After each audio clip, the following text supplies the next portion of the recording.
Hello বন্ধুরা, তোমরা সবাই কেমন আছো? আমি তো খুব ভালো আছি। তো দেখো, আজকে পুজো দিয়ে নিচ্ছি। আজকের দিনটা ছিল বৃহস্পতিবার। তো বৃহস্পতিবার সবাই তোমরা জানো, সবাই সবার নিজেদের মতো করে মনের মতো করে ঠাকুরকে পুজো দাও। তো আমিও পুজো দিতে চলে এসেছি সকাল সকাল চান করে।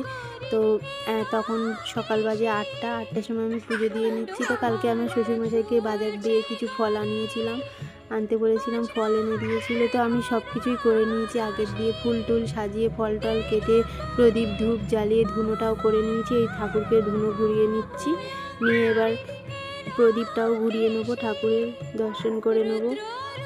প্রদীপ ঘুরিয়ে নিলাম, নিয়ে দেখো ধূপটা ঘুরিয়ে নিয়েছি, নিয়ে এবার ঠাকুরের ভোগ নিবেদন করলাম। তো দেখো তোমরা, এই যে ঠাকুরের ফল দিয়ে পুজো দিয়েছি। আর এই যে আমার ছোট্ট কার্তিক ছেলে, কার্তিক পুজো আমাদের হয়ে গেছে। তো ঠাকুরটা রাখতে যাব মন্দিরে কিছুদিন পরে। এই যে আমার ভোলে বাবা বেলপাতা দিয়ে সন্তুষ্ট করেছি। তো মন্দিরে ফুল টুল সাজিয়েছি সিংহাসনে। তো তোমরা একটু জানিও কেমন হয়েছে পুজো দেওয়াটা।